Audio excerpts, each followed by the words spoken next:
ఆకు కదలని, ఆకు కదిలితే శబ్దం అవుతుంది కానీ నిశ్శబ్దం ఉన్నది.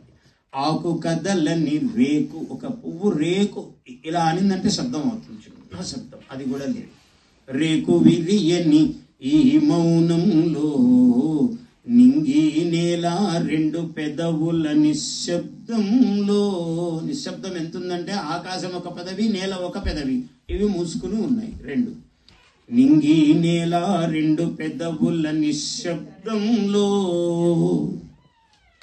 రెప్పపాటుకు ఉలికి రెప్పపాటుకు కదలి ఊపిరి సడికి ఉలికే. తన ఊపిరే శబ్దం అవుతున్నది. ఆమె ఊపిరి పీలుస్తూ వదులుతున్నది కదా, అందులో భయము శివుడి దగ్గర ఉన్నది. ఇంకా కొంచెం అట్లాంటప్పుడు భయంతో ఈ శ్వాసలు ఎక్కువ అవుతాయి. రెప్పపాటుకు కదలి ఊపిరి సడికి ఉలికే, నా ఉనికి ఈ మునికి ఎలా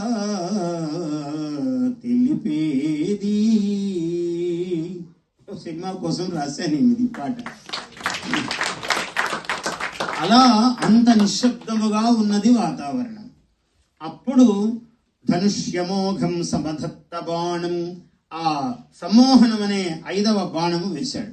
హరస్తు కించిత్ ప్రతిలుప్త ధైర్య, కొంచెము ధైర్యము సడలింది శివుడికి. చంద్రోదయారంభైవాంబురాసి ఉమాముఖే బింబ ఫలాధరోష్ఠే, దొండపండు వంటి పెదవులు కలిగిన ఉమాదేవి యొక్క పెదవియందు ఆయన చూపులు అక్కడక్కడే తచ్చి ఆడుతున్నాయి. వ్యాపారయామాస విలోకనాని, అలా కదులుతున్నాయట.